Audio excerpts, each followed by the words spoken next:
about that George Floyd stuff that's going on. Oh, okay, by all means. Okay, then more like I'm just gonna sit back and listen to this shit. The one and only Taalik got his unique perspective. Not really. Well, Taalik, man, shut up, man. Hey, man, I'm telling you, that Taalik, man. Everybody say that when they tell you that I've never met a dude like you. You're very unique, man. I mean, goddamn. I mean, sometimes you be blowing my head out the goddamn water sometimes, man. You dude. I've never met a guy that way you stuff, brother, and you know, I always been a self-thinker. You know, I joined the Nation of Islam, and I loved Elijah Muhammad, but I never viewed Elijah Muhammad as a divine messenger. I just saw him as a good brother trying to do, trying to do something for us in the community. I never saw him and called him the messenger. He's my holy apostle, and I never talked like that. Never. I never saw him or made nobody. You know, I love Michael Jackson. Anybody would tell you, I'm a Michael Jackson fan. But I wanted to meet Michael Jackson, but I never put these people on this divine, I'm not a fanatic over nobody. You take a leak and you might have a talent that's nice. You can sing and you can get the people up and you can move the people to try to get them to do something or whatever. But I don't put people. I just don't do that. If I can't put myself on that pedestal, I'm not gonna put nobody else up. If I'm not gonna put my mother there or my father or somebody, I'm not putting these other people up on these pedestals. It's just not gonna happen. We all in the same situation. Elijah Muhammad, Michael Jackson, all of us, we just Negroes in this damn country struggling. So I just don't do that. And like I told you, I think for myself, I listen to things, I listen to what you have to say, but I think about that stuff all the time. And a lot of this stuff that we get just don't make sense to me. Now I will accept it because I don't have no other choice. I don't know the reason why it sounds funny, but I know something is funny with this. I always knew something was funny about religion. Ever since I was a little boy, I always knew something was funny. I just didn't know what it was, because I was just like many of us. We grew up in the church and we was taught about God and blah blah blah. I mean, that's all I knew. But something is like my spider sense. My spider sense gets to tingling. And my spider sense says, hey, boy, something wrong here. I don't know what it is, but something is wrong. Now, since I've matured and been through all so long, hopefully I can talk and show younger people these mistakes and these errors so they don't have to walk through the mud like I did. They can cross over that pool of muddy water and go on to do better things, but they stuck in the same mud hole I was. Because their parents and these leaders and our people. I can't. I got us back on live now. Okay. I got us back. I had to shut off my phone. I know, like halfway shut off my phone to break it up. Now I'm not. We should be back in business. Okay, I'm trying to. Are you playing the video too? Can you see the video? God, my internet. Yeah, brother, Are we all right, people? There we go. We got it. I'm about to share this and put this on my Facebook.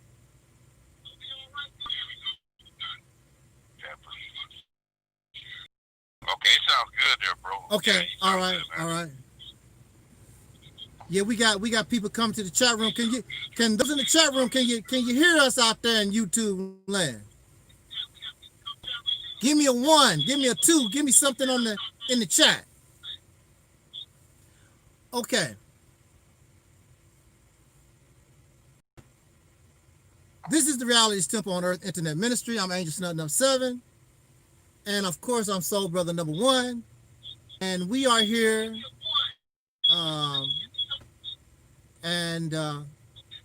Also with me, we have our brother Talib, and we have brother Gary. Tonight, it's general discussion, but I did want to talk about this George Floyd Minneapolis riot thing that's going on. Okay.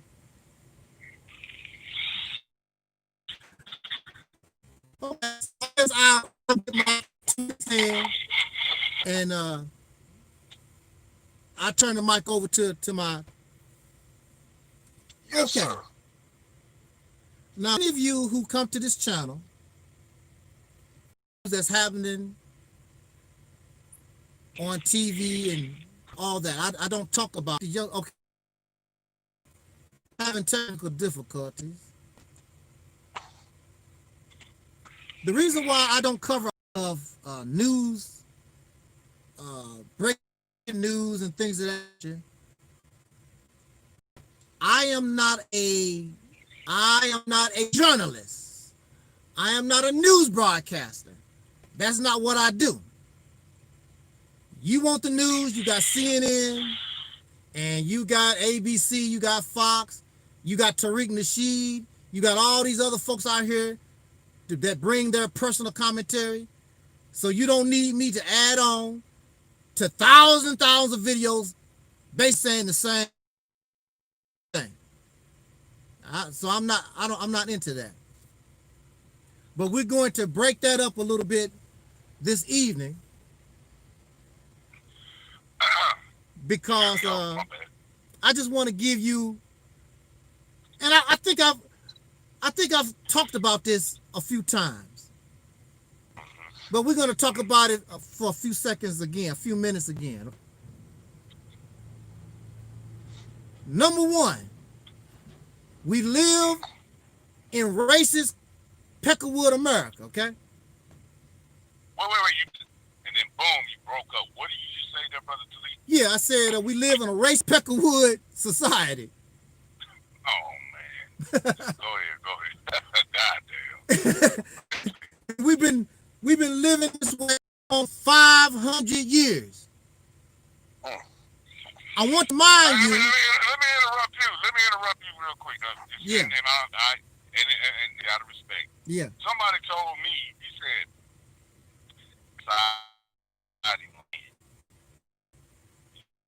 you know, and I said, man, I don't even think you're capable of doing it because I can already detect. Us black folks are very sensitive, and we're very keen to the cues that y'all express. So you're not inadequate, so I don't want to have a deal. He's like, oh, man, that's what's wrong with you black people. I said, no, it's the problem that some of you white people don't want to hear this shit about it. I'm going to tell you what I'm trying to do because I don't want to divert because you're the host and having shit.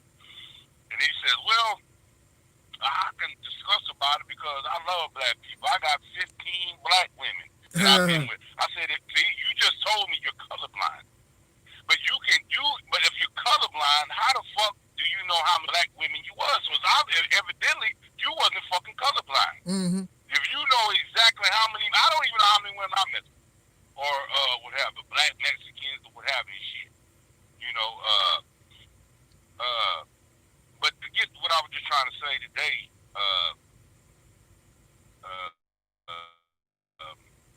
got a goddamn text and shit. Goddamn shit, man. I know when to shut the fuck up. Do your thing there, brother.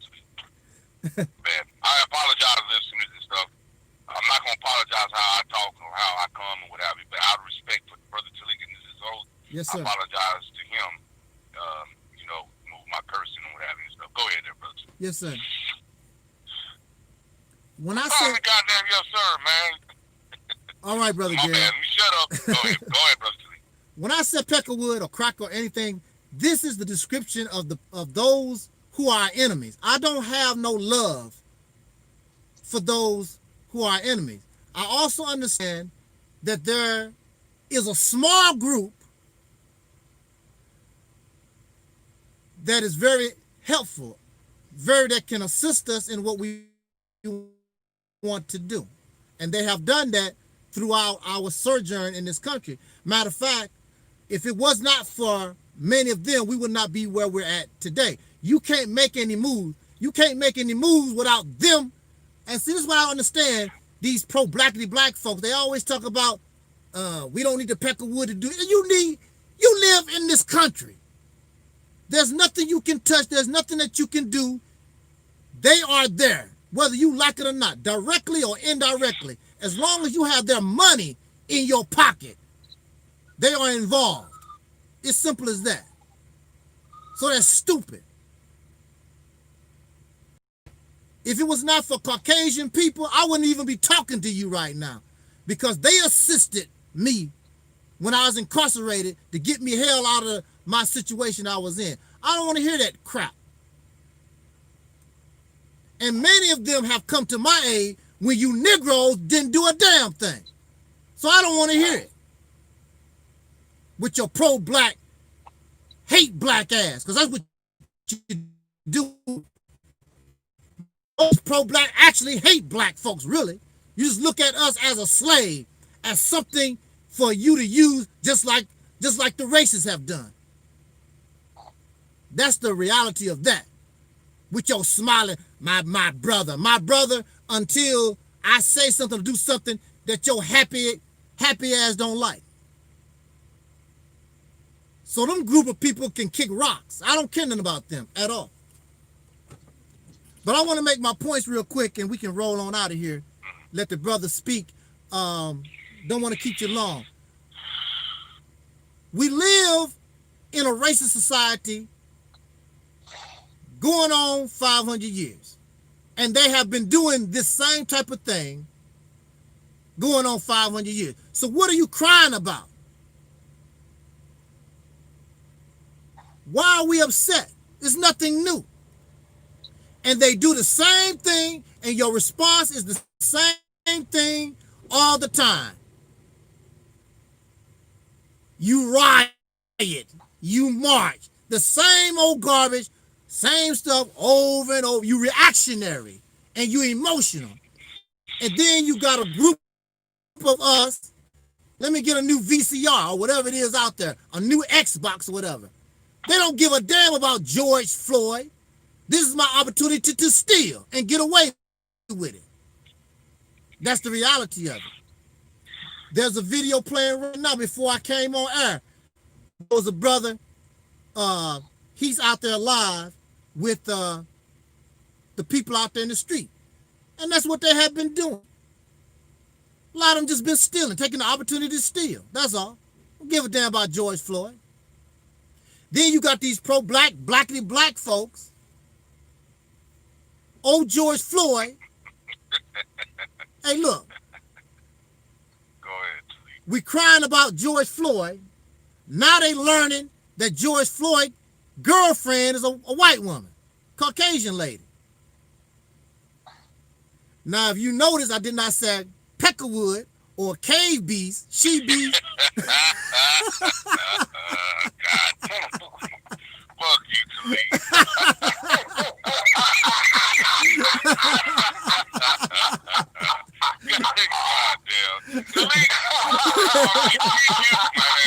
I don't know the lady, so I'm going to give you I'm going to give her respect, just a Caucasian white lady. He has a white girlfriend. A lot of these pro-blackity-black folks, they changing, they changed their tune now. Oh, he's a race traitor, you know how that narrative go with them. He's not one of us anyway. I haven't encountered that. There's people out there that's saying how they discovered because he has a white woman, has a girlfriend, and she spoke out, talking ill about him now. And they did a complete 180 reversal on him now. Yeah. Wow. Matter of fact, going all the way back to Sandra Blind. Now I don't know how true that is, but they made a big deal about Sandra Blind, and then when they start finding out, they said it's a possibility that Sandra Blind was a lesbian. They start turning tails, a whole different ball game. Sandra Blind is a lesbian. Bullshit. So Yeah. I mean, that's what I heard. I don't know. Credible. I don't know. Okay. That's the you know, the rumor or whatever. I haven't heard nothing from them. I don't know anything about her personally. But the point is, what you're trying to get to you're just trying to say basically like the pro-blacks. Yeah. Then when we discover about their personal lives, such as the young brother who passed away over some fucking goddamn just gross negligence. Yeah. Over and lost his life. Then you brought up Sandra Bland. Then when they discovered that he is with a white woman, and then Sandra Bland, they somewhat all of a sudden want to abandon the motherfucking situation and shit. Yeah. And then just say, you know what we doing this for. Yeah. I'm just clarifying that whatever. I don't know what you say from what I'm. I just want to add something in there too. That's like that brother that got killed by the police in Sacramento, California. I forgot his name. Stephen Clark, I think. Stephen Clark. They found out he was with an Asian woman or something like that, and then they found out that he was with an Asian woman, that he had an Asian girlfriend. Stephen Clark, the brother that got killed in Sacramento, California by the police. Oh, okay. Yeah, he got killed in the backyard of a house in Sacramento, California, and and then when they had an Asian girlfriend who didn't like black people, some crap like that, that they said that then they started turning on him. So, it's always the same crap with that. Yeah. These people don't give a damn about the victims like they portray. I already know what Brother Taalik is trying to get to. Right. It's an opportunity. Let's go to the brother. Brother Taalik, you're going to get to, because you're going to get on to me, this thing right here. Uh-huh. There was a lot of others that you invest yourself and you align yourself with. And then as the details started to get written and highlighted, then there was a problem, like the Mississippi campaign. Right. Right? Yeah. So what you, I can see what you're getting at. See? I listen to what the fuck you be saying. Yes, sir. And your problem is that with the Mississippi campaign, I like it. That's a very ambitious idea. I see what you're saying. But like I said, I'm not an economic person. I'm just a scholar. I'm not, me, I'm a historian and all that. That's my fucking place. Mm-hmm. I'm not old, but the problem, I think this is tying in where you had an issue, a brother and what have you shit, is like, we live in 2020, and the way people are diversified with their sexual gender, who they want to be with, such as homosexuals, bisexuals, and gay people, and people who, don't like motherfucking black folks to be in a relationship with non-black folks. And that's why I feel that you have you're emphasizing that. It's related to why you're emphasizing that. Am I correct? Yes, Gary. See, I told you. Go ahead, but speak on. Yeah, so we have these pro-blacks doing their fake stuff like they normally do, because that don't have what these people do or have done in their personal lives has nothing to do with why they was killed. If Sandra Bland was hey, how you doing there, Soul Brother 85? If Sandra Bland was a lesbian or whatever they was in their personal life, that's not the reason why they was killed. That has nothing to do with it. But when you pro-black, see, pro-blacks just use these incidents for their own propaganda. Matter of fact, I call them, just like the FBI call them, black identity extremists. That's what they are. They no different than the Ku Klux Klan or anybody else, any of these other races out there. They the same thing. Matter of fact, they are the spawn. They are the child of these organizations. They are the child of that mindset. They act just like they do. They think the same way they do. Hey, how you doing there, Christopher? It's the same thing. That's why I don't have nothing to do with it, and I never called myself pro-black. I never wanted to be associated with no pro-blackness because life is more than skin color, and I see us more than skin color. Skin color was the only thing that the racists could see. You're supposed to see yourself as beyond skin color. So I never considered myself pro-black. I always considered myself, just like Bruce Lee said in an interview. Somebody asked Bruce Lee in an interview. Okay, we back up. But I was saying, somebody interviewed, and they asked Bruce Lee, are you more American or more Chinese? And Bruce Lee told him, I'm a human being. I want to be the best human being I can be. That's what he told them. So he just skipped over American and Chinese. I just want to be a human being. Why don't I try to be a human being first? All these other things are very divisive. They're very vain. I'm an American. I'm Chinese. I'm African. That's personal vanity. And like I was telling somebody on Facebook, nature don't give a damn about your vanity. Nature only cares about the survival of a species. Is the human being going to survive or are they going to die? Nature don't give a damn if you're a Chinese or an African or an Indian. Don't care nothing about that. Is the human being affecting us all, and whatever can kill human beings, and it's not over with yet. The ones you want to run around here think everything's a joke. You don't have to wear no mask. You don't have to social distance. You can swim and you can have a party. It ain't over with yet. Most of the time, these diseases have a second wave, and the second wave is worse than the first wave. And so I guess we just be waving your ass into a damn grave, which would be good, dumbass.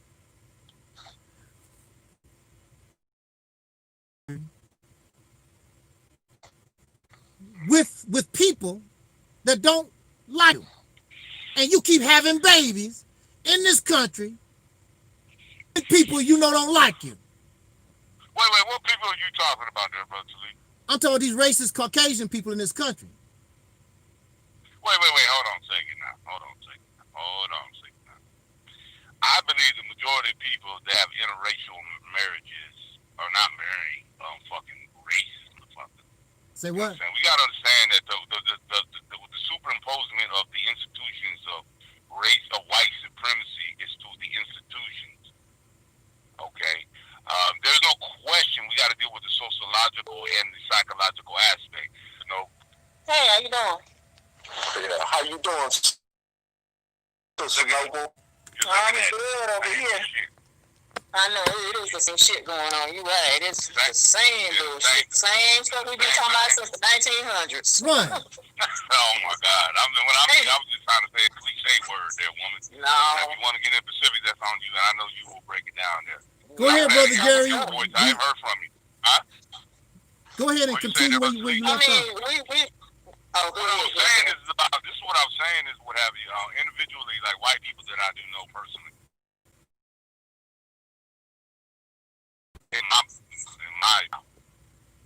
When we look at a larger scale, as far like I said, the institutions, the establishments, and what have you, are like I said, I've been saying this time after time, are oriented to relive and to garner the white hegemony. But as far as individuals what have you, shit, man, I'm gonna tell you, man, in my opinion,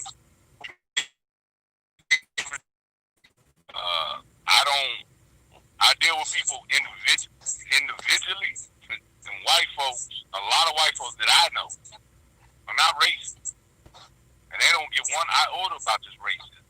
However, sociologically, when we speak about white supremacy, we're talking about a mechanism and a framework and an infrastructure of a machine that does cater and to white people to sustain their white hegemony and return as a how can I say it? As a fuel, it's off the backs of every people, regardless of where they would have. So I'm careful that I'm not say that all white people. I don't even believe majority of white people nothing like this shit. Because, like you always say, it's your own. Like, I know Sister Noble don't like this shit, but I told Sister Noble a long time ago I use religion as an anesthetic. It's morals, not literally. I don't believe in it literally. There's lessons that you can extract out of it, and then you can make it applicable in your life. And then when, like I said, it's your own, but my own receiving me not. It's your own folks that fuck you up. And you know what I'm saying? Yeah, so I was just adding on to what Brother Taalik was saying, what have you. You know, I know Brother Taalik, and I know brothers. I don't give a fuck what people say. Brother Taalik is not a racist towards white people. He's just a motherfucking straight ass dude that, like Malcolm X, has indicted white people, and he says what the fuck he say. But I said what the hell he said. This is a show. Apparatus, and I'm gonna shut the fuck up and let him continue to sit talk. All right. Hey, good to hear you from you, Sister Noble.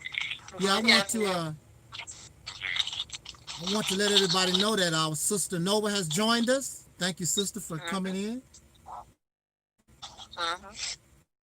And the subject is it's general discussion, but we're talking about we're talking a little bit about the George Floyd thing that's going on right now also. The rise. Yeah. I want to say this. Well, you know, I want to say this. Oh, okay. Go ahead. Okay. See, I wanted to make my points and I want to make my points and give y'all the floor, but somebody I know keep cutting me off. Who the fuck is that? This guy named Gary. Hey, let me Sister Noble. Oh, my bad. Shut up, my bad. I just wanted to make my points and get back and sit back in the cut. Yeah. And of course, y'all know since Sister Noble is here, y'all gonna have to get back in line. You know, women first on my program. Yeah. But look, going back to the founding fathers of this country and how this country was formed, and we talking about systems, and they always blaming the systems, but systems are people. If it wasn't for the people supported slavery. They supported slavery for over 300 years. Matter of fact, they had to go to war. The only thing that ended slavery, because they had a personal conflict with each other, that stopped slavery. The North and the South, the East and the West of this country, agreed and supported slavery. This is a fact. They also, as you go down the timeline, they also, the people that you said or believe not racist or whatever, it's the system. The systems are people. People make up the system. The system is not alive. The system is something that was created by human beings, by people. We asked Ados, Yvette Carnell and the boys, they asked about reparations this year. The people, the white folks, said, we don't support that. We don't want nothing to do with that. We'll vote it down. Now, if these people was as loving and caring as some of us might think what they are, they would say, let's give the black people who have suffered for over 300 years, let's try to heal the harm, because there's no money. This country don't even have the money. If you're talking about put a monetary value on 300 years of slavery, they don't have the resources to even begin to pay that. But they don't want to do a damn thing. They don't want to give you a free college education or what's that? Your debt from your student loan, forgive your student loan. We don't have to pay taxes for the next 100, 200 years. They don't want to do a damn thing for you. These goody two shoes, and you want to tell me that, oh, it's not the people, they're not racist. These they are. Taalik, what I was saying, individual, not collectively. I'm not talking about individuals. Like I said at the beginning of the program, I said that you always had Caucasian people that helped us out. That's a very small minority. But as far as keeping us in the condition that we're in, it takes a majority. In order for these systems to work, it takes a majority to keep them live and kicking. If white supremacy and racism is alive and kicking, that's because you got a lot of racist ass white folks that's keeping it alive. Exactly. And they're also teaching them. And also they teaching their children the same racist crap. That's why it goes on and on and on and on. They smile in your face. They smile in your face. Look, just because a white man is married to a black woman, that don't mean that he's racist. Thomas Jefferson was a damn racist. Just because he's married to a black woman. Brother Taalik, can I say this though, real quick though, brother? That's what I'm saying. Let me say this though. When I say that, you say many in the majority. When you say majority, that's like 3/4. You're saying most and what have you shit. The motherfuckers that run this motherfucker like corporations are like 1%. And they are the ones that allocate their power where they have so much power. They have garnered and galvanized so much motherfucking power that money's not even a fucking issue no more. It's all about swaying those. And what they do is they be strategic and what have you shit. Right? And then what they do in order for them to get in power, they utilize politicians. And then when they utilize politicians, they get idiots like followers to win their votes, the constituents. All I was trying to say is this, anecdotally, and I will admit, anecdotally, most white people that I know are not fucking racist. Or bigots and none of this shit. They're not. So I have to say that to you. But then again, I told Isaiah, when your ass get off that goddamn computer, your ass off that fucking computer, you up there rapping with a motherfucking goddamn white motherfucker. So therefore, when you're doing that kind of shit, your whole life is a contradiction. So I don't go with extremity. I deal with shit individually. Do you understand what I'm saying there, Brother Taalik? Yeah, you trying to make excuses for white folks. That's what it sounds like to me. No. That's what it sounds like to me. You sound like somebody.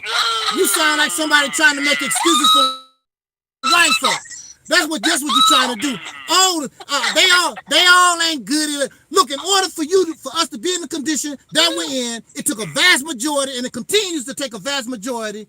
If these people is as good as you talking about your good white friends that you claim that you got, ask them, let them come on your program. Tell them to come on your program. Brother Taalik, I don't make no claim, man. I know how to make a established motherfucking judgment and make a good determination who my fucking friends are, bro. So I don't say who whatever with a cliche and what have you shit. I don't do that, bro. I don't do that. But of course, in respect, continue to critique me. Continue to goddamn whatever, and I'm gonna have love for you.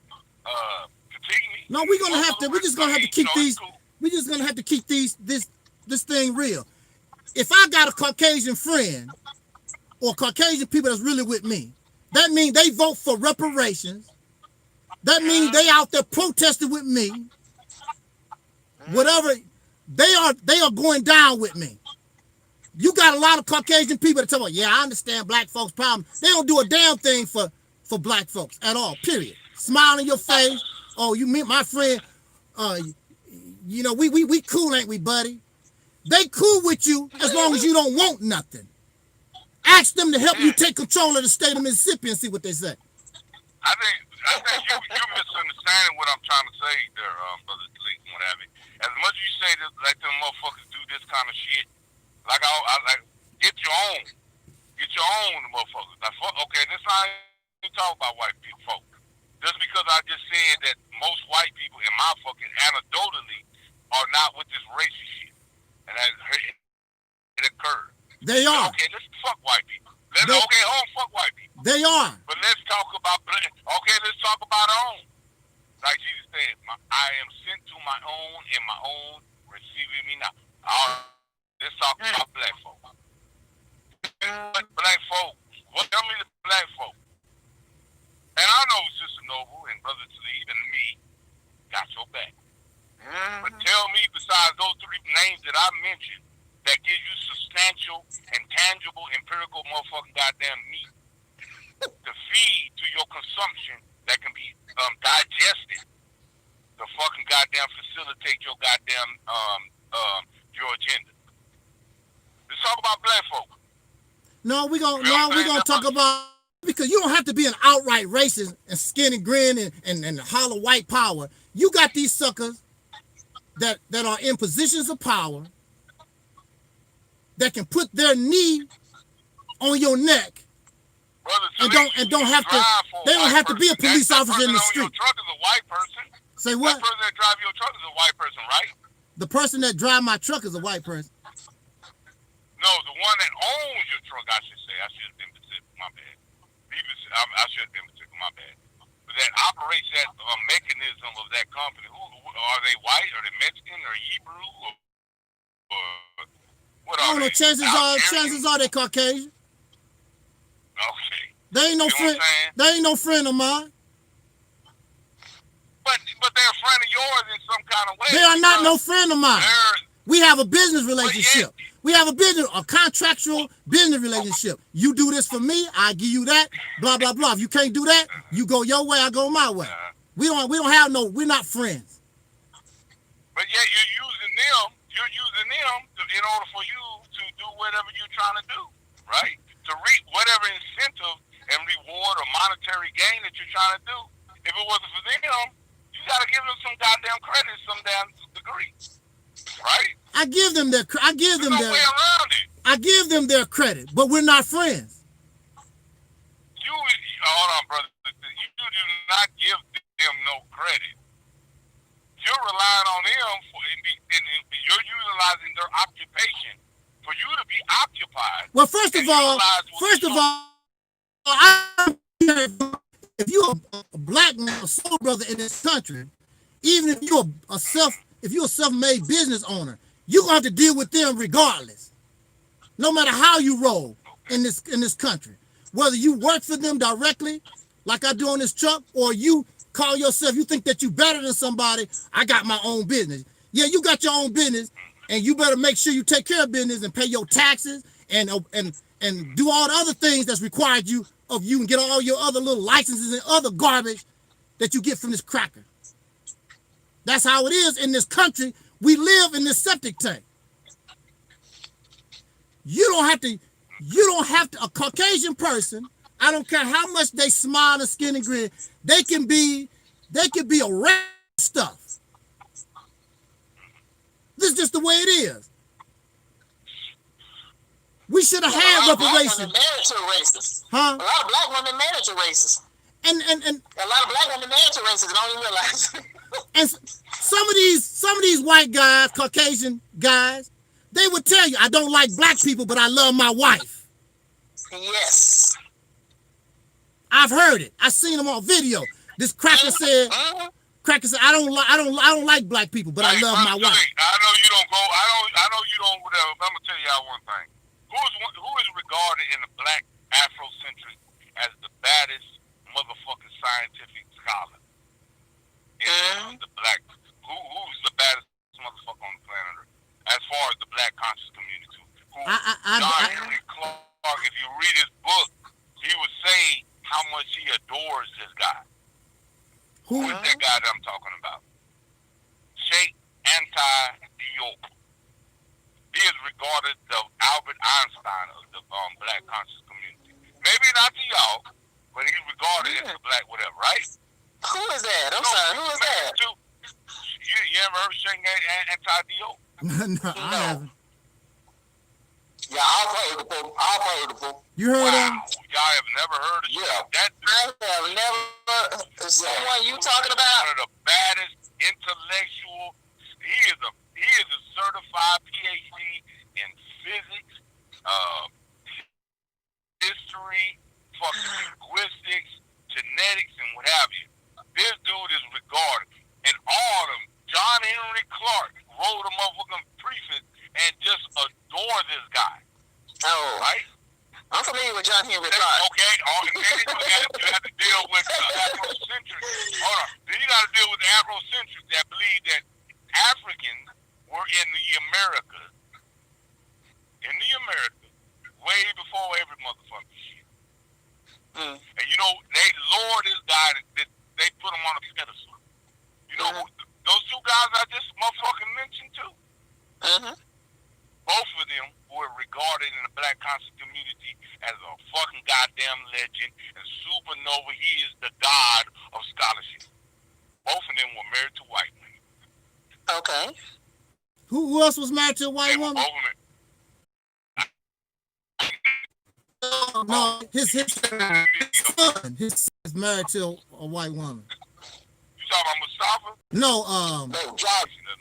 Yeah, he married. I'm not trying to. Listen to me. What I'm trying to tell you, bro. I understand white supremacy. All right. Listen to what I'm saying. Listen to me. I said individually. I know white people. I'm not trying to say that because I know these white people and that somewhat circumvents and diminishes white supremacy. No. I was just saying, I know, because you know me, that good and well, if a motherfucker is racist, I'm going to put him in this motherfucking ass. Y'all should know me by now. I am who I am in person in this. I was just trying to say, I condone none of this bullshit. But on a sociological aspect, I understand what you're saying about. Okay, I got a question for you. Since these good white folks that you claim don't support nothing, like you talking about, they so goody two shoe, like you trying to tell us here or whatever. They don't support racism. So do you see them complaining about? Well, I think it's wrong that 50% of the prison population, actually more than that, is black Hispanic men. Do you see them complaining about that? Okay, those white people that you dragging, that's my fuck. Straight fuck up. They're not. I mean, if they heard it, if you lay it down in front of their fucking face and break it down, and then they'll be shocked, right? I'm gonna tell you the same way. I'm fuck with the white people. Black folks don't give a ratchet that we're talking. They're not advocates on that regard. Of course not, because they're. Of course not, because they rape. And this has nothing to do. No, what I was trying to do is I was gauging that if white folks amongst black folks, if black folks, like I told Brother Taalik, black folks don't give a rat's ass about what the fuck we talking about. They really don't. They slaves. What you expect? What you expect from slaves? I'm just trying to tell. They don't power. We're talking about the good white folks that you talk about that have the power, that do have the influence. Because if they did the right thing, all these Negro slaves follow right behind them, and they would do the right thing. You're right. I agree with you. But I concur with that. But as far as the level of social consciousness of their awareness, the same way black folks are not sitting, they don't give a fuck. Like when me and my Isaiah fucking debate. Yeah. They don't give a fuck about all that bullshit. And I'm going to be real with you there, bro. I'm going to be real. They don't give a fuck about all this fucking conspiracy. That motherfucking apparatus of how I communicate with people is to inspire people. I'm not going to talk about their fucking religion. And I'm not saying there's nothing wrong with that. Let's be critical. And that's good. But I learned how to reach people and touch people. And so I do it humanistic aspect. I've been in the game a long of a goddamn time. And you had way before I had. I would never lure to think I got something, whatever. So the way I reach and be receptive to the human being is to connect with them and understand the superficial fucking labels that we do instinctively as human beings. That's what we do. All that shit we talking about, Illuminatis and fucking goddamn, well, it ain't gonna reach nobody. I done that 20 years ago. Yeah. When I reach people, it's to touch them, you know, to reach them, it's to be who I am. I'm a real nigga. So when I say that white people, I'm real with you. The ones I encounter, because they know good and well if I encounter a motherfucker, or even a nigga, that vote will pop some bullshit, I'm gonna put these goddamn heat seeker missiles, or what you want to call dick beaters, and I'm gonna carry a bucket of water. Because if they come with that racist shit, I'm gonna hit them with they motherfucking tomahawk missiles and knock their ass out. You talking with about that bucket of water with that bucket of water I got, I'm gonna use that water. You talking about on their ass. You talking about the idiots. I'm talking about the ones. I'm talking about the ones who are in the majority that sit back in the cut. I'm not talking about the ones that's dumb enough to come out here with their Confederate flag. I'm not talking about that type of people. I'm talking about the ones that run this country, the police officers, the judges, the school teachers, all these types of folks. And what did I just say earlier, Brother Sleek? I said, what did they say? What is the percentage of people that rule, that run the corporations and run the banks and institutions and the infrastructure? I said they are less than 1%, right? So I'll be damned that I make a hasty generalization and say that all white people are Yeah, like they less than one. When you talk about the banks is hundreds and hundreds of people. It ain't, when you said bank, it ain't one individual. You talk about hundreds and hundreds of people, and they have family members, and it goes on and on. And poor and the middle class help to keep this economy afloat. Yeah. Without the working class poor and the middle class, there will be no economy. Without the small businesses, there will be no economy. Right. Is it just black people? Yeah, but I said the working class poor, that includes anybody. And the middle class help to keep this economy afloat, and the small and medium-sized businesses help to keep this economy afloat. Because really, you know, there is no such thing as trickle-down economics. No. It starts from the bottom on up. It starts from the bottom on up. We've seen that during this COVID-19 crisis. We've seen how the economy went to hell because small businesses and medium-sized businesses wasn't in operations. We've seen how the economy just tanked. Okay, just tanked. And it's still in the tank. Yeah. And quite honestly, I don't give a shit. I don't give a shit if the economy ever get back to where it was. I'm just gonna be honest with you. I don't care, because this country is a corrupt country. It's a corrupt white supremacist nation. Yeah. And it's not gonna continue like this. It's not gonna continue like this. Period. Point blank. You know, I don't like the shit that's going on in Minneapolis myself. I'm looking at damn buildings burning down, folks all in the street looting, folks. I mean, just chaos, straight chaos. And over a goddamn video, they had every opportunity to not cause a man's death, but they chose to stand their fucking asses there and do nothing. They chose to let that police officer continue to put his knee in the neck of that dude. I don't give a shit if he was on drugs. I don't give a shit if he did pass a counterfeit $20 bill. You are here to protect and serve. Right. You are here to protect and serve the fucking public.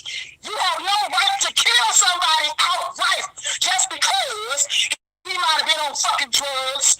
A lot of goddamn folks on drugs. A lot of folks pop pills and self-medicate every goddamn day in this country. They don't do that to everybody. They don't do that to everybody. I feel you. I ain't making excuses for none of these motherfuckers. None of them. Point blank. blank. And I'm sorry for all this cursing. I'm just really irritated right now. I'm really irritated right now. Man, me too, man. Go speak, sister. Right on, sister. You know, there is no excuse for that. They never would have did that to a white dude. Never would have put their knee in the neck of a white guy. Never. Mm-hmm. Never. Right on. There's no excuse for that. I mean, they never would have did that to a white guy to cause his death. They never would have did it to a white guy to cause his death. I'm sure the motherfuckers have put their knee in a white guy's neck. I'm sure they have. But, yeah. you know, but they didn't got him off his neck. They didn't kill him. Mm-hmm. You don't see that. You don't see that happening to white men. Hell no. They do that to black dudes. They do that to Hispanic dudes. They do that to Hispanic dudes. They do that to African immigrants. It don't matter. It don't matter. And you know what? Everything that shit's saying, man, there's gonna be an idiot that fucking try to undermine. I be wanting motherfucking goddamn put my fucking goddamn fist right through their chest. But you know what I say? That's why on my Facebook I say they ain't no more pot belly. They ain't some ancient dinosaurs. And it's unfortunate they gotta linger around this motherfucking goddamn shit. Hey, sister, the pain that you exerted, I relate. I don't know completely totality what you feel. I don't know, but I feel what you're saying, man. That's yeah. Man, with that pain that you it pissed me off when I saw that. I mean, I'm mad too. I'm mad too. Because I know they don't do that. They won't kill a white man like that. Mm-hmm. They won't. And I'm sure they put their knee into the neck of a white guy. I'm sure they have. But they let up off the white guy and let him live. Mm-hmm. Hey, before I even got on this motherfucker, right before I got on Brother Taalik, I had a dude that I've been knowing for fucking 30 years. He's on my Facebook. And if y'all look on Facebook, I said, I'm gonna have a lot of people. I don't give a fuck. You know what I'm saying? And this motherfucker gonna post up about Obama. Some shit that he said, a video about Obama, that he said he was criticizing capitalism. The bad shit about control. You know what? So, you know what? And this, I'm gonna tell you like this, lady. I don't give a shit. I don't give a shit if this shit go down. I don't give a shit. But no. Obama was doing, he was talking about trickle down economics, like you was just saying, which is he was talking about trickle down. I mean trickle up economics. Huh. Well, he was just talking. So it's really trickle up economics because I'm telling you, it's without the working class poor and the middle class to keep this economy afloat is going to hell. Plain and simple. No, but they need us. They need us to keep this economy afloat. They need us to keep capitalism alive. He posted up something about Trump. I mean, Obama wrote that shit a long time ago. The same way when I went to my former education. You know, I learned having shit. And all he was doing is talking about criticism about predatory capitalism. And what you said is called Reagan trickle-down economics, which is called side supply economics. And then Bush Jr. came, it was called voodoo economics. And I'm trying to educate this son of a bitch. And all day, you've been writing. All day. Before I say, I'm tired of calling being a racist. I'm tired of it. Shut the fuck up. That's what you need to do. Shut the fuck up. What's wrong with a lot of these white folks? Shut the fuck up. But I wrote what I said before, like 5 God and my mama. That's who I fucking give a fuck. I don't fight no more. I get motherfuckers to deal with fucking shit. But my bad. You know what? I'm gonna get up the motherfucking mind and shut the fuck up. I mean, cause I understand what Brother Taalik. You know, I have to agree. I have to agree with Brother Taalik. I have to. The systems, it does. It comprises people. Without people running this goddamn place, this so-called system that we live in, so-called civilized society that we live in, without the people running it, you know, the shit can't go down the way it go down. Yes. The dominant society is allowing this to go on. Yeah. Of course, they know that these Minneapolis cops have bad records. They already knew that. They knew that prior to George Floyd's death. That these Minneapolis police officers have bad records. They have had issues in the past. The cop that killed George Floyd also killed 3 other people. He was also involved in 3 other violent deaths. Okay, so they know about these police officers. They know the ones that are really bad apples. They know them. But no, they go ahead and keep them in the force. They go ahead and every time they give them a slap on the wrist, and they let them continue going out here being racist. Yeah. They let them continue going out here being racist. Okay, they don't shut these police officers down. They don't shut them down when they realize, oh, this dude, something wrong with him, or this lady, something wrong with her. They don't shut them down when these are racists here. They know the racists. Okay, they know them, but they don't shut them down.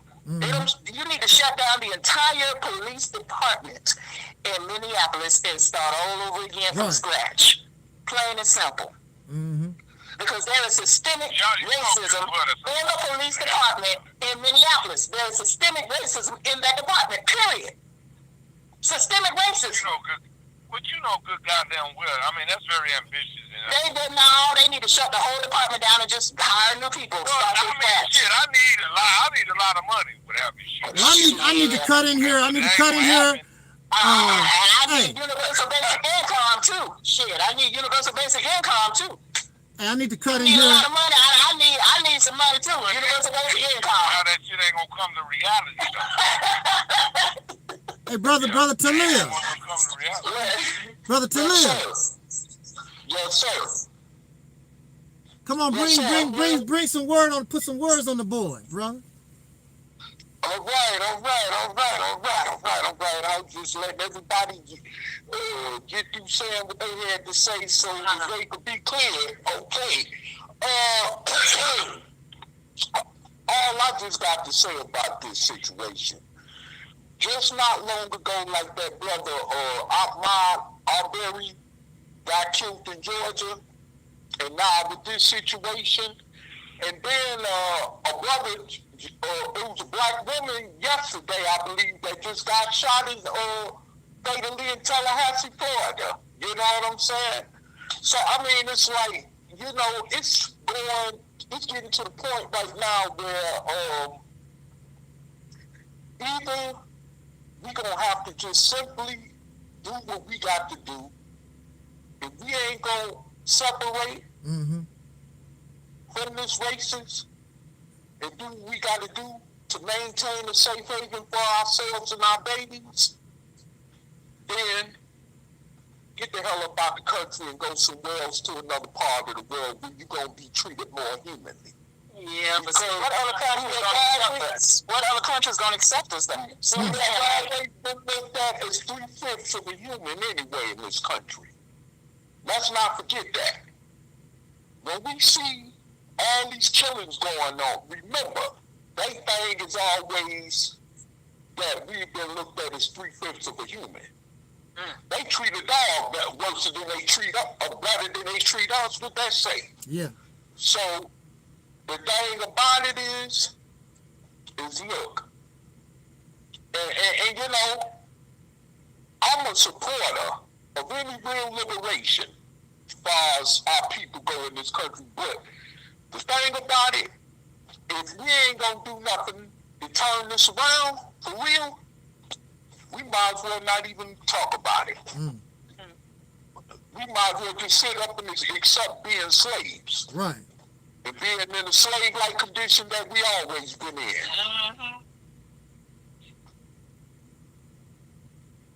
You know what I'm saying? Because of the fact that, and I got to go with Brother Gavin on something.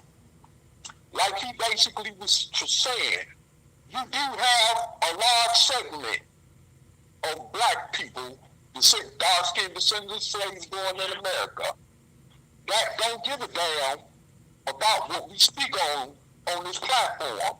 Yeah. Because they're comfortable. Like you say, Brother Taalik, and they slave-like condition. You see what I'm saying? They do not care.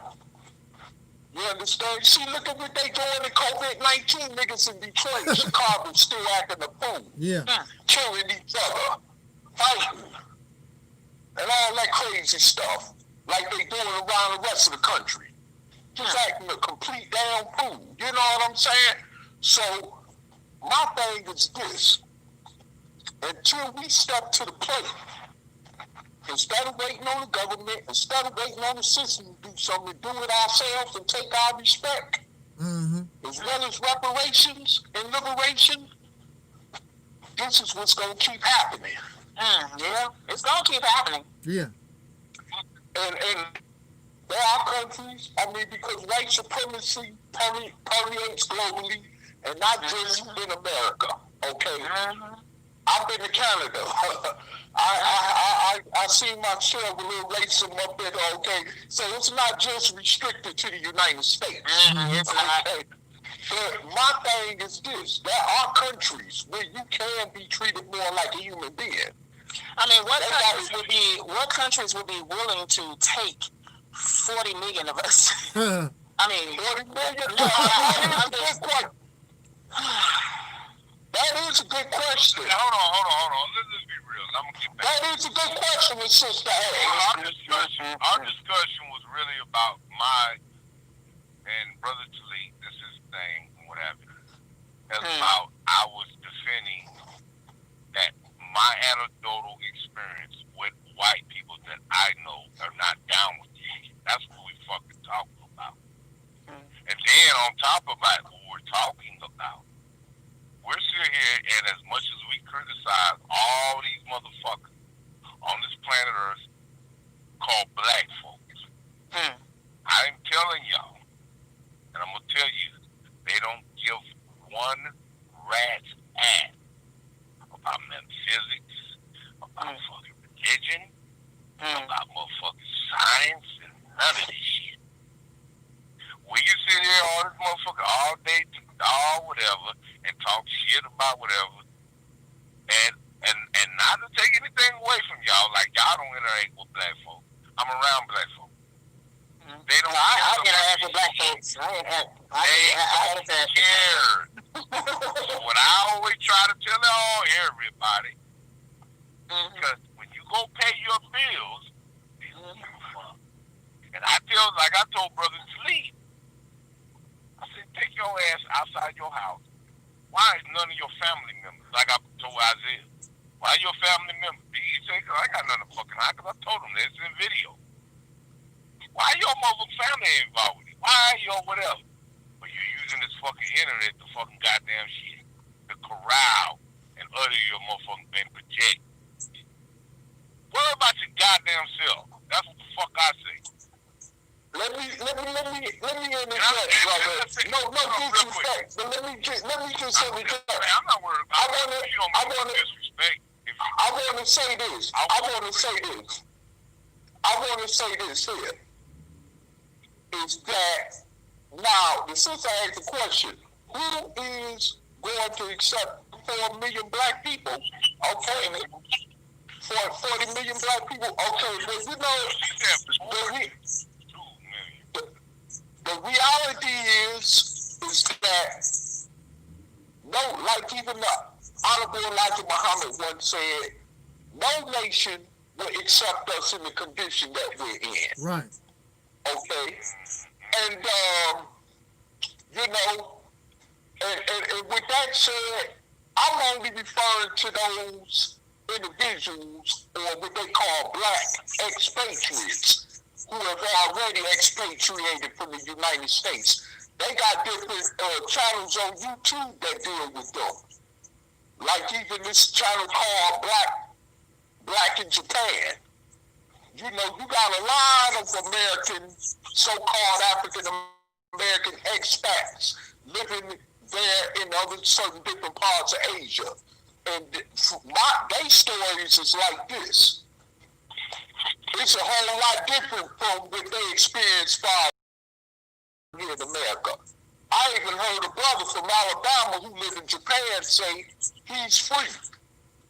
And I can understand in the sense of what he meant by saying that he is free. Now, he ain't running nothing in Japan. Mm-hmm. He ain't no prime minister or president over there, nothing, or calling no shots and making no laws over there. No, he ain't not. I'm talking about in the aspect of not living in fear because of the color of his skin every day walking out his door. You know, and I've heard other black people who have moved over and spend their life in other foreign countries as to what it was here in America in a different way. You see what I'm saying? And that's why I've been promoting lately in some of the videos on my own channel that look, if we are not going to come together like with the Mississippi campaign, okay, and collectively do something about our situation right here in this country, then what other alternative or choice do we got as far as recourse is concerned? Mm. You see what I'm saying? Because going back to what Brother Barry said, which is true, you got a lot of black people that ain't trying to really hear what we saying. Although we keep reaching out to them, which I ain't got no problem with, but I'm just saying, there's a segment of us who's so entrenched in the slave mentality way of thinking that they just want to be slaves. Mm-hmm. just like a lot of our ancestors was. 1,000 times, Brother Taalik, I'll tell you this 1,000 times. If I was to go right now and I can teleport where you at right now and be where you at, and I ask you, what the fuck can you do right now? If I had everybody know me, this, you know, if I was a fucking teleport, evaporate, and swing where you at right now, and I ask your ass, and once I get there, I ask you, what the fuck can you do? What the fuck can you fucking goddamn do? Maybe you could do some things, maybe you couldn't. And I told you that one time I had a discussion. Why, when you walk outside your motherfucking crib, show me somebody and videotape somebody you recruit to your fucking ideology. I've always said this from the gate, from the fucking gate. Tend to your business. Tend to your fucking self, man. And learn the apparatus of this reality that we live in. Because one thing about reality, it's not going to fucking have the luxury to sit there and wait and with pageantry and sit there and say, oh, I'm going to wait until you understand what she got on his thing. No. What the fuck you going to do in this fucking, this thing that we call reality, bro? And I told you this a long goddamn time ago. And I told motherfucking goddamn Taalik. Those that motherfucking argue and bitch about all that motherfucking shit, they have to, there is an abbreviated version for them to fucking, it's external and blame. Show me motherfucking shit that your motherfucking ass is doing. That's what I believe in. All that other motherfucking yang shit, ain't no, it's bullshit. I'm being real, man. Okay, I want to respond to what you're talking about. I want to respond. Look, as an individual, I can handle my business as an individual. If I decide I want to go to Japan, or like those brothers and sisters that went to Mexico or whatever, as an individual, I can handle my business. The next video that you see me do, I'll be in Japan some damn where. But see, that's selfish. That's small. That's small. That's small and it's selfish. Because what if Malcolm X thought that way? What if Sojourner Truth? What if all our ancestors that fought so that we could be in a better place today? What if they thought, oh, I'm just gonna do for myself? That's what's wrong with a bunch of Negroes now. I'm out for myself. The hell with them. You know, you're not gonna, I made it to the top. I'm not gonna raise nobody. You got to get up on your own.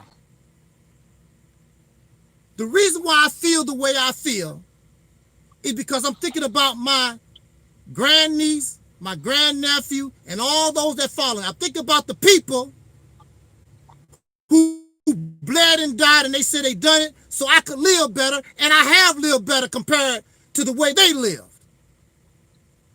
So as an adult, it's my responsibility, whether I have children or not, it's my responsibility to look out for those who come after me, because somebody did it for me. If it wasn't for brothers like Malcolm and Dr. King and those, and the ones that we don't even know who the hell they are, I couldn't talk to you right now. So I'm looking out. I'm looking, they did not never give up. Oh, them Negroes, they dead. I'm done with them. Malcolm never said that. Dr. King never said that. Because the cracker was going hard on Dr. King and the Negroes was too. Dr. King was getting his ass whooped from both sides. The Negro, matter of fact, remember the first person that caused Dr. King harm was a black woman, stabbed him in the chest. Yep, I was gonna mention that. Yeah. Yep. You a troublemaker. Why you coming around here messing things up for us? Hey, listen. Look, Dr. King was not loved. Mississippi. Yeah. Dr. King was not loved. You know, Dr. King was not loved by a lot of black folks. He was not loved, of course, by the Peckerwoods either. So here I am. Like a lot of Negroes in Mississippi called Mecca Evans a troublemaker. Yeah, While he was still lynching black folks down there. Right. Like with the Mississippi burning and all that. Yeah, he's a troublemaker. But he was trying to make a difference for black folks in Mississippi. And that's the type of appreciation he got. See, you dealing with people with childlike mentality, just like your own children. You tell them to do such and such, they don't have no understanding, they cannot comprehend. Why, Daddy, I gotta do that? They don't understand. You as a parent, you're responsible to guide them in the best direction that you can move them. But they don't understand, they're immature in the mind. You're dealing with people who are immature in the mind. I don't care if they holler black power, I'm a Kemetic, I'm a Hebrew Israelite, I'm an Aborigines or whatever. I don't care. You dealing with people that's immature in the mind. White people or black people? All both. So I cannot, it's not, to me, it's a self-responsibility because somebody did it for me. Just like a brother saw me as a child walking down the street. I was cold, didn't have proper winter clothes. And the brother pulled over and said, "Hey, son, are you cold?" I said, "Yeah." He said, "Get in this car. I'm going to take you to school." He took me to school and he told me the next day, "I'm going to pick you up tomorrow. I'm going to take you with my son and I'm going to buy you some clothes for the winter." And so now, because of what that brother done for me, I feel I should do that for others because somebody done it for me. I don't know who I might touch one day. Only thing I know, I'm not doing it because I'm looking for praise and celebrity. I'm doing it to try to help folks. A lot of people are so sick, they don't understand that they sick. I was in the crazy house. A lot of those people don't even understand that they sick. They out of their damn mind. They don't know. They holler at you, spit on you, do all kinds of crazy stuff. They don't know. But just like in the crazy house, a lot of those caretakers took it personal and did things to get revenge because they spit on them or called them a name or whatever. Those people are sick. You want to talk about black folks don't do this? Black folks are sick. Soul brothers and sisters is sick. Maurice Muhammad is sick. Craig is sick. God in Hollywood is sick. Bakari is sick. I know they won't like me to hear it. They are sick. That's why they are in the condition that they're in and they cannot get out. And they keep doing the same thing over and over again. They can't get out. They keep doing the same thing over again. Brother Taalik. Like these protests. Yeah, like the protests, same stuff. And over and over and over again. Over again. Same thing. The Same thing. The riots in Baltimore in 2015 after Freddie Gray was killed. It's the same thing over and over and over again. Michael Brown. In these conditions. They're sick. Same thing.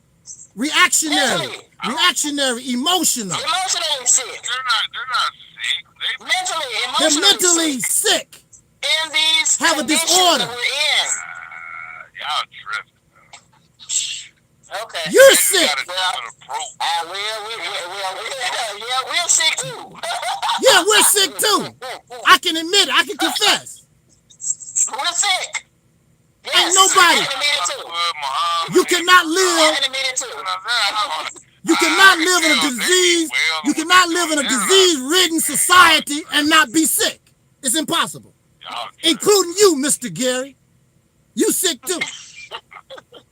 Yeah, you damn right. And one thing about me, man, I'm gonna tell y'all. And that's why you self-medicate. That's why you self-medicate. That's why you need your beer and your liquor and your little thing that you smoke all the time. You gotta self-medicate to get yourself out of the world for a while. Gary Wilson, and one thing about Gary Wilson, I learned things because I've been through all the rubric of all this shit, this conspiracy, blaming white people and all that shit, because I've been there. I've done it. You know one thing I learned about one thing? I'm an individual. As an individual, as I've navigated in this world and what have you. You're supposed to blame white people. They the ones that caused it. You're supposed to blame white people. I ain't gotta blame nobody. I'm going to blame white people. I'm going to blame white people because they caused it. I'm not going to give them no pass. I'm not going to give them the excuse. When they fix it, I'll tell you, hey, they fixed it. I'm going to blame white folks because they the ones that caused it. They the one. Now, they caused it, so they should fix it. They should fix it. So now they must fix it. Now, Plain and simple. Now, am I going to stay? Now, am I going to sit around here and be obsessed? Oh, the white man blaming this. All that anger, when it's all said and done, man, where's that gonna materialize? It's not gonna mean. It's not gonna mean nothing. You have to take. How's that gonna You take your energy since you. Okay, you can blame white folks, but you know they ain't gonna do nothing about it. So now you're gonna have to fix it yourself. And that's where your energy goes to. We already know who the problem is. We already know who caused it. You don't expect to get no help from them. So now you need to channel your energies. How do I solve this problem? They keep doing the same thing over and over again. The same crap. Well, no, this is me, and I said that if you watch that video that we had when I was with my buddies up in Macon, Georgia, and y'all would tell me, I'm not gonna never give up on black folks. I never said this or implied that I'm gonna give up on black folks. What I emphasize. I ain't never said I ain't gonna give up on black folks. I ain't never said that. No, I ain't never said I ain't gonna never give up on black folks. I do, and I said in that video, y'all can go back on that video, it was to say that all that damn time I'm up there learning about science and religion and metaphysics and Dr. York and all that bullshit. Oh, that don't mean nothing. That's a waste. No, what I learned is that I forsake my fucking self. That's what I fucking forsake. Well, I mean, that's you. But that's you, Gary. Right now, hold on. Brother Silly, hold on. I'm telling you, and y'all interact with black folks. I'm gonna tell y'all straight the fuck up. I ain't gonna be real with y'all. Black folks don't get one rat's ass about what the fuck I say we talk about the majority. They don't give a fuck. They're not supposed to. And whether they don't want to or not, they don't give a fuck about this goddamn conversation. So the way Gary Wilson acts, I am not on a dogmatic shit that I have a campaign and I invest and allocate my fucking time to fucking save black people. This been going on since the universe been incepted with Homo sapiens. What? We can't save nobody. I'm not a savior. I always tell you, I'm not a savior. We can't save nobody. And that's why you can lead a horse to water, but you can't make him drink. Hold on, brother. I'll shut up after this, brother. We can't save nobody. Brother Taalik, he can quit. I said, show me one motherfucker that you go when you walk outside your door that you recruit. Show me somebody, rather than getting on this fucking internet. Show me one motherfucker that you get out and walk out and show me family members. It's a fucking, to me, it's my family members are not interested because they Negroes, they slaves. Black people, we criticize black folks, and black folks, I'm telling you, don't give a rat's ass. And if you want to make a mantra and make it your endeavor to goddamn get the shape black folks, I'm just trying to say, man, you're wasting your time like motherfucker moving out cash money. You are wasting your time trying to save somebody. You definitely wasting your time trying to save somebody because we can't save nobody. Right. No. You don't have to save yourself. Save yourself. Save yourself. If your ass is sitting there eating, if your ass is at home, like I always say, eating chicken noodle soup and eating Roman noodles, I'm not saying, I'm metaphorically. Yeah. If you can't motherfucking handle your shit at home, then shut up. Well, I'm not trying to never for spirit say, no, I'm not saying that. I know what you're talking about. I understand. All I'm trying to say is that we're wasting. I believe in individuality. Brother Gary, go be individual. Eat your chicken noodle soup and do your individual thing. I don't do that here. I'm going to bring suggestions and advice to those who listen. The people that come to this ministry, they come to listen. And that's fine and dandy with me. I don't care if it's one person, I don't care if it's two, I don't care if it's none. It was offer suggestions. Right. All we can do is give advice. All we can do is tell you. Right. That's all. All we can do is tell you, but we cannot save you. You Right. gotta save yourself. You gotta save yourself. And I'm not giving I'm not trying to save nobody. Right. Damn. Hey, look, just being honest, I ain't trying to save nobody. Right. A long time ago, I realized you cannot save people. Right. You can't save them if they don't want to be saved themselves. Right. They have to want to save themselves. Why everybody the prophet? I'm not a leader. None of that. I'm not a savior. Right. But I do give suggestions. Yeah. And if you can take it and run with it, however you want. But that's all I do. Right. And that's it. No more, no less. That's all. I write what I write, and and If I'm a person that's saying something with criticism that y'all been knowing me for a while, I give criticism. I don't mean no harm. No, I'm not trying to attack you for what you're saying. I'm just saying in response to what you're saying. We can't save anybody. Right. All I can do is write my articles. All Taalik can do is make videos and talk about this and that and the third. It's up to those who want to listen and who want knowledge. It's up to those who want to hear. Yeah. In order for them to save themselves. We can't save anybody. No, what I'm trying to say is, I'm saying my criticism. Yeah. I'm not trying to say, but one thing, do not think my spirit is against y'all. We're all individuals. We have. Yeah, I don't think you're against me. Trust me, I understand where you're coming from. I am not. I don't think you're against me. Okay, then, I don't think you're against me. I'm gonna get if Brother Taalik, will your ass say something? I'm gonna say something. That's what I did. I don't do that just to be doing that. I have my opinion. You know what I'm saying? I'm with y'all in spirit. The way we go about it, there's differences and what have you shit. But don't ever think that I'm fucking against y'all or anything like that. I'm not against. I know you're not against me. Don't ever motherfucker think that shit, man. I know you're not against me. Hey, brother Gary. He gonna motherfucker get on my ass, and I like that about. I get right on my foot and try. Oh, Gary, you right. I don't want nobody to do that shit to me. Mm-hmm. Tell me what you think you different, man. That dude showed respect. That man shows this kind of respect. Let this brother talk, man. That dude be quiet, whatever. Let's go ahead, brother. Sleep, man. Brother Gary, I was saying, ideological, philosophical BS, black construct. Right. Okay, so brother Gary, understand why you feel the way that you feel about this situation. I really do, from the heart. because we spent many years hoping through that angle that we was going to get somewhere as a people.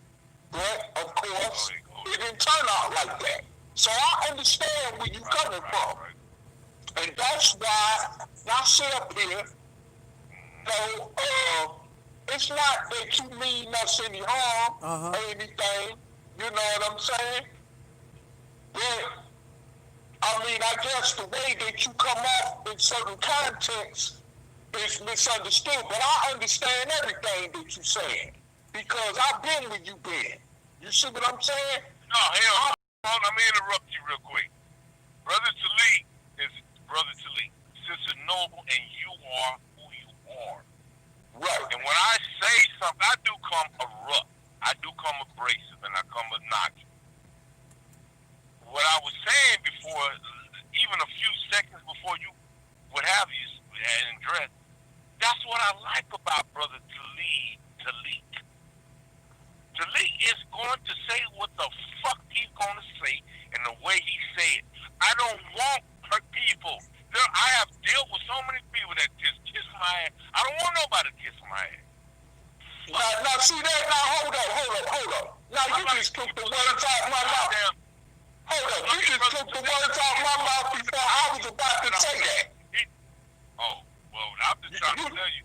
You just took the words out of my mouth right before I was about to say that. Okay, no, I'm not saying that anybody, I know I ain't, that anybody on this platform is in the kissing ass business. No.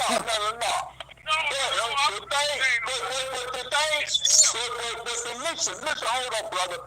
All I'm saying is that I understand where you coming from because you were disappointed like I was disappointed. Taalik was disappointed like he was disappointed with the Nation of Islam. Yeah. You know what I'm saying? So where was he disappointed at? I think all he was doing, he was disagreeing with me. There's nothing wrong when we have an intellectual discussion. No. See, you misunderstand. That's the reason you misunderstand what I'm saying. No, you misunderstand what I'm saying. Now, that's why I like having a discussion with Brother Taalik. I always tell Taalik, fundamentally, I disagree with a lot of things, Brother Taalik. And Taalik he doesn't hold no bars with nobody. This motherfucker went after Brother King Noble, fucking goddamn, and I ain't shit. So, and when he was up there saying what he was saying earlier, but the bottom line is, at the end of the day, all he was saying, I was saying that black folk gonna get with him. And he had just no ass. But at the end of the day, as much, and he even gave praise, and I like what he said on Facebook 3 months ago. I would disagree with Brother Taalik in some aspect. It will happen. It will continue to happen. But at the end of the fucking day, everything cool. I got that. And I've heard that over 1,000 times. I've heard you say that. Our brothers, I respect. And people be saying, why the fuck, girl, you talk shit about everybody. You always, but you don't. I said, man, and I said that at the genesis of this fucking goddamn conversation. That man, I don't know what it is about Brother Taalik. That dude is something else. And I'm going to be real. I'm going to be fucking honest. That dude is like, I've never met a person like that dude. When he say something, I listen to that stuff, dude. I do. I talk shit, and on the real, everybody knows. I don't hold no shit to nobody. Right. Okay, I understand. I get you. Brother Taalik. Right. So, and you, brother, just to know. Yes, sir. Brother Taalik. And if I have every fucking, and then you can say, fuck Gary, whatever. The one thing I will let you know, I may disagree with you, Brother Taalik, but at the end of the day, when the dust settles, I got nothing but admiration and love for you, bro. So if you ever think, man, fuck Gary Wilson, and don't ever do that to me, man. I talk whatever. When it comes to you, man, I've never met a person like I haven't met no dude. His common sense is so fucking impeccable, dude. No, see, you know, man, that nigga bad, dude. No, see, we could disagree, and we ain't got to fall out we could disagree like a mug and ain't got to fall off. Right. Like we did with Maurice, Muhammad, and Craig, and Guy in Hollywood, and the Power.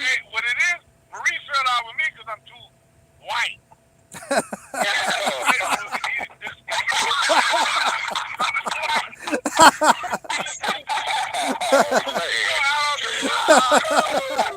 I like Bakari because he's rational. And I'm not saying anything with Guy Hollywood, you know, I like Guy Hollywood, whatever. It doesn't against Maurice. But I had Maurice on my book. He had me on, well, I had him on Facebook, and next thing I know, I'm deleted. Because I'm too black. And I don't care about all this race shit. I mean, I understand about racism and all this shit. All right. Not to cut you off, Brother Gary. I want to try to wrap this thing up, and I want to get starting with Sister Nova, and I'll go last. I want everybody to give a brief breakdown of how they feel about this George Floyd thing, if you want. Well, you know, I mean, this is going to keep happening. Yeah. I mean, I feel nothing is going to change. I think that this is the fabric of this country. Racism and white supremacy is at the core of the fabric of the country. And therefore, you know, we are going to remain in these conditions. I don't see it changing anytime soon. I mean, what I do see is I see doom. Yeah. I see doom. That's what I say. I see doom for this country, and it won't be by black people. Mm-hmm. They're going to cause their own doom. Right.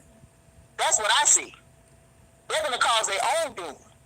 You know, I think modern technology is going to ultimately cause humankind to go into extinction anyway. Mm-hmm. You know, that's my honest opinion. I think our technology is going to cause us as a species to go into extinction, possibly in 1,000 years from now. But you know, you all know how I feel. You know, I've been writing about the same thing for a long time now. I've been saying the same thing for a long time. I see doom for this nation. I don't see anything changing. I don't have a good feeling about this country. I don't have a good feeling about the future of America. Mm-hmm. I don't have a good future. I mean, I don't have actually, yeah. No, I don't want to be here. No, I don't want to be here to witness what's coming. I don't want to be here to witness what's coming, but look like I'm probably going to see the tail beginning. Look like I'm going to see it. I'm going to see something before I leave here. Mm-hmm. Okay? Look like I'm going to see something before I leave here. Yeah. But, you know, I've been saying, I feel like George Floyd did not deserve to die like that. I don't care what he did. I don't care about him passing a $20 counterfeit bill. I don't care if he was high on drugs on the day of his death. He didn't deserve to die like that. Mm-hmm. He did not deserve to die like that, period. Mm-hmm. But this is going to keep happening because we are in the land of white supremacy, plain and simple. Mm-hmm. We live in the land of white supremacy. Okay? And it's everywhere. It's all over the globe, you know. It's all over the globe. It doesn't matter where you go. You're going to encounter the system of racism and white supremacy everywhere you go. Yeah. Even in China, they racist as hell against black folks. Uh-huh. And Africans, they're racist as hell against black folks and Africans. See, I made a distinction there between black folks and Africans. Right. You know. Mm-hmm. Okay. But anyway, it's not going to get any better because first of all, we don't have enough power. As a group in this country, we just don't have enough power. We don't have enough economic power. We don't have enough political power. We don't have enough social power. We don't have enough resources. We don't have enough resources to even fight back against them, the system of racism and white supremacy. We don't have enough resources even to fight that, you know, to fight the system. But, you know, but is what I feel. That's how I feel. So I'm done talking. Okay. Brother, whose turn is it? Yeah, you can roll. All right, oh boy, you know, it's painful just to even talk about this because of the way it happened in the manner that it did, and it's real painful. And man, the man was 46. I remember when I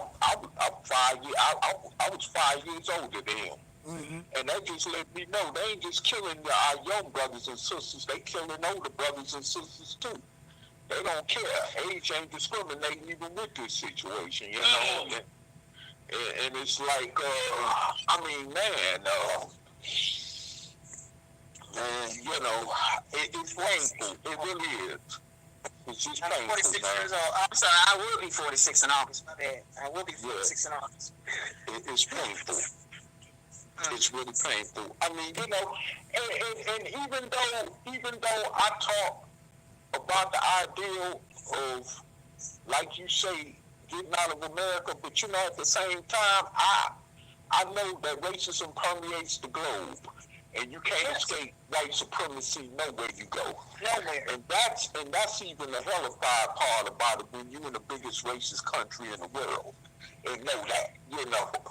But I guess with every breath in my body, I could just keep encouraging brothers and sisters with the you know, words of liberation, but and hope for liberation. But other than that, I can only do my part and, like someone else say, live my own life to the fullest. Mm-hmm. But do you see a good future in this country? Do you see a good future in this country as a black person? Do you see that? No, I do not. No, exactly. No, I do not. That's my point. Exactly. I do not see no good future in this country, and you know, like I said, the only reason I push the idea of, you know, the last recourse is, as far as getting out of America, is that even though, like you say, racism permeates everywhere else in the world, but at the same time, we can, and Brother Taalik, I know you gonna say this when I say this, that it's not real and it ain't real when you feel a little safe somewhere else. That's not real because we want total freedom and liberation. I get that, okay? But damn, I mean, I guess we're gonna have to die. Just hoping and trying to encourage these niggas to wake up. Excuse my French, but I mean, that just came out my mouth. But I mean, you know, but I'm done talking, man. Go ahead, brother, and take us out of here. Brother Gary. Yeah.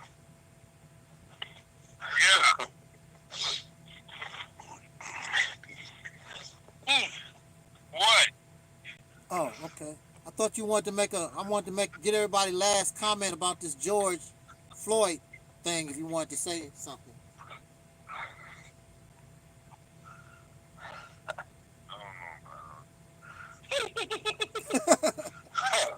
I think Brother Gary don't know what to think right now. He don't know what to think, Brother Gary. Okay.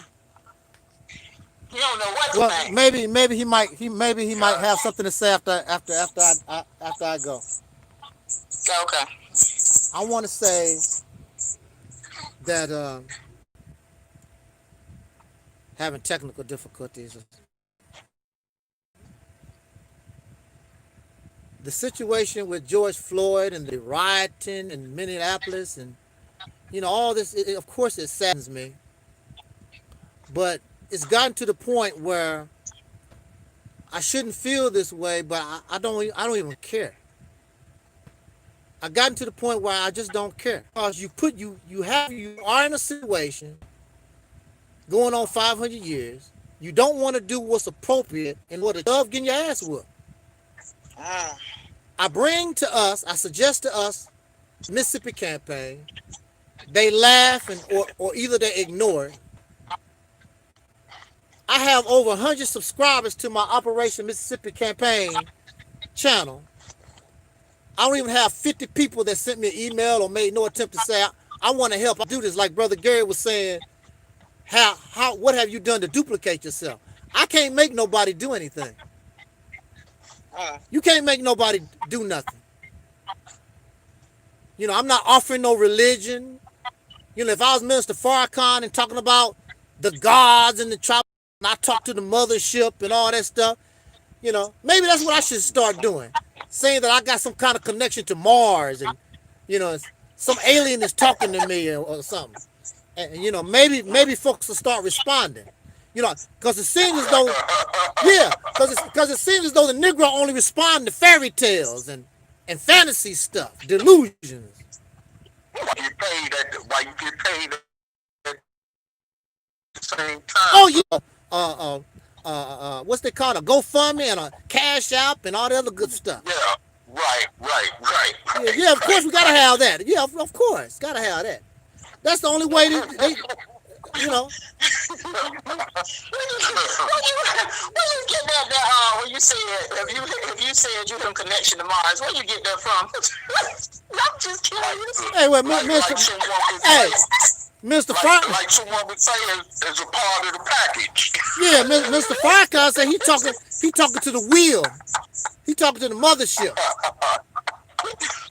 This is what I heard a brother say. Brother say that Minister Farrakhan. Do they think they come from the moon somewhere? Do they think they come from the moon for real? I don't know what he. They came from the moon.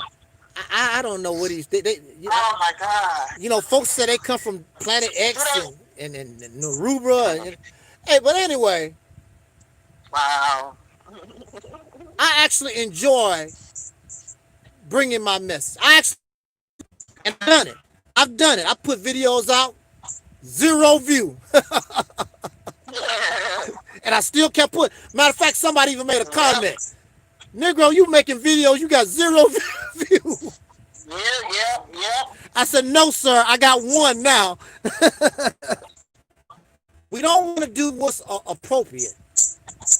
We keep doing it, like I said earlier, we keep doing, we are emotional and we're reactionary, and we keep doing the same thing over and over again.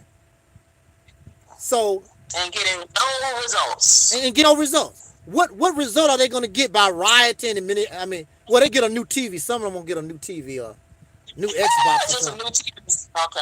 Yeah, that's what they'll get out of that deal. But wow. And this is another thing I want to say.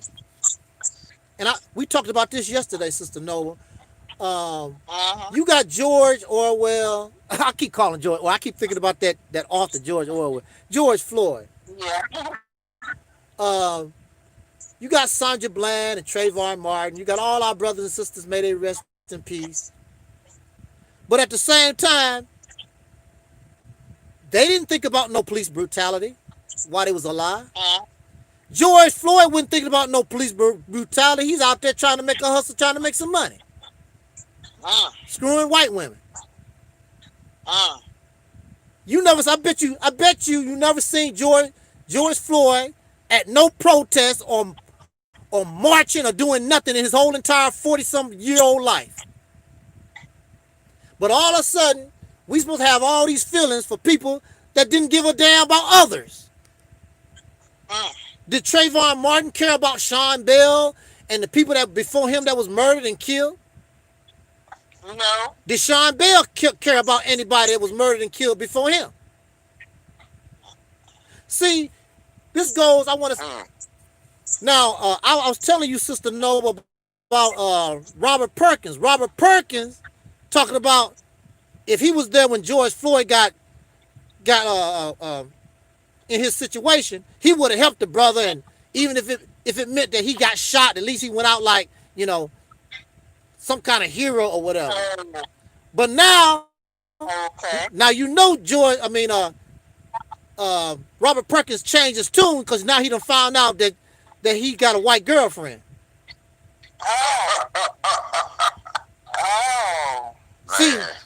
you're gonna give your life. And you, so damn fake.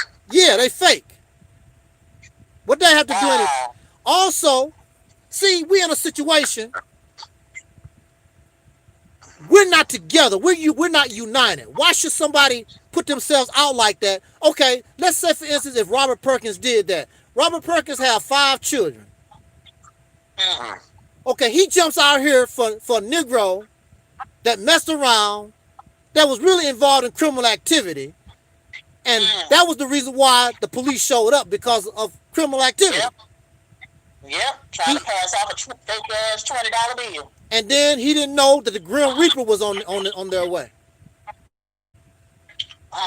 Okay, so Robert Perkins being Mr. Hero, gets shot in the back, and you got 2 dead men now. You got Robert Perkins and you got George Floyd. Both of them dead, okay? Now, Robert Perkins had 5 children.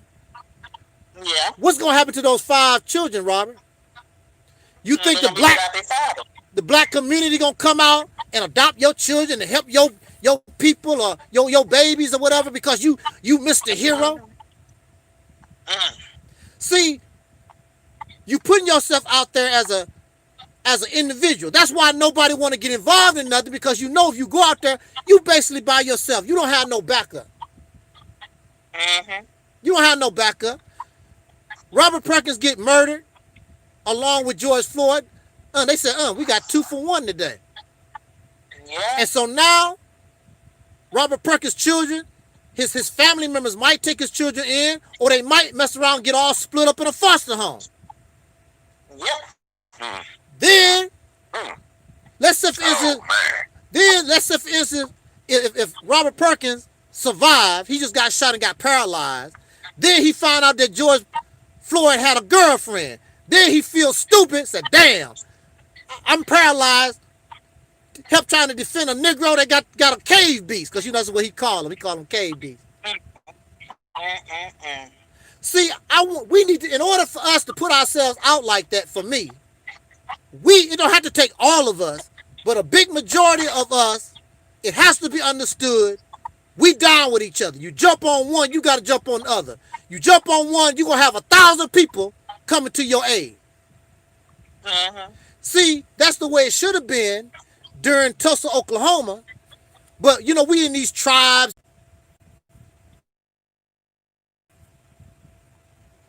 Yeah, during the civil rights movement, we all separated. They jump on the Nation of Islam, you know, so what, it ain't me. Jump on Dr. King, so what, it ain't me. We're tribal. We're very, very tribal. Just like Africa. Africa is very, very tribal. Africa would rather be totally destroyed than unite with one another and share their resources and information. They would rather be destroyed. And that's how we are. We would rather be destroyed than come together, differences and stuff aside, and help one another that we can rise. There's no future here. The Chinese and all them laughing. Yeah, ain't no future for black folks. Ain't no future for your happy ass either, because you on your way out too. We'll go first, but you'll be right behind us. It's over for the human being. The human being, because first of all, we're not even operating as human beings. We're operating as some kind of beast. We're operating on something lower than beasts, because even animals don't behave and act the way we do. Worse than the animals. Yeah, worse than the animals. Yeah. So you be on your way out. None of them did. None of the great civilizations are here today. They all rose, and they fell. This one gonna fall. They say Rome fell overnight. Yeah. They say Rome fell overnight. Yeah. And that's the way to be. Because, you know, it's easy. It take a long time to rise and get strength and be big. And this COV thing, it might be the nail in the coffin, because there might be a second wave that might be way worse. And they setting themselves up for it, because I want to have fun. I'm tired of sitting at home. I made all this money. I want to go out and have fun, you know, because, you know, especially a lot of Caucasians, they got this disposable income. Yeah, yeah. A lot of Negroes, you know, man, I got to go get me some cootie cat. You know, get me some cootie cat and some drink. Yeah. See? So, yeah. so again, I'm not patting myself on the back, but if we can't do Mississippi campaign, we done. You know, because we have no protection. We have no military. We have no resources. We have nothing. Nothing. We have nothing to back us up. No militia. No nothing. No nothing. Anybody can do whatever they want to us at any time. You know, some of us, we get our little pop guns and whatever. What is your pop gun going to do against a drone? They can send a drone to your house with a missile. And blow you up. You know, sister, just like we went to the movies and we saw that movie. What was it? What was that movie, sister? Purge. The Purge. Yeah, The Purge. The first Purge. The first Purge. Yep. And the first Purge was about getting rid of black folks. It surely was. That's and what it started, guess where? In New York. Yeah. That's where it started. In New York. The first Purge. And the first Purge. The movie. Right. And the first Purge was getting rid of black folks. Yes, it was. So, like I said, you can take a horse to water, but you cannot make him drink. I could talk till I'm blue in the face. It don't make no difference. Yeah. But the thing about it is, you cannot say, I want you to be able to say, you can't say that you didn't know. You didn't have no other idea. I didn't. Well, a lot of brothers, there's 40 million in here. There's many who don't even know who the hell I am. They don't know nothing about no Mississippi campaign. And then you got other Negroes. Just because you don't like what somebody say, that don't mean you can't say, well, Brother Taalik is suggesting this. You know, I don't agree with it, but, you know, go listen to him, see what you think about it. They don't do that. They want to keep everything, you know, they just so selfish and keep everything to themselves and arrogant. And where is it getting you? Nowhere. No damn well. Nowhere. And I'm gonna pass the mic to Brother Gary. If he has something to say, he can take us on out.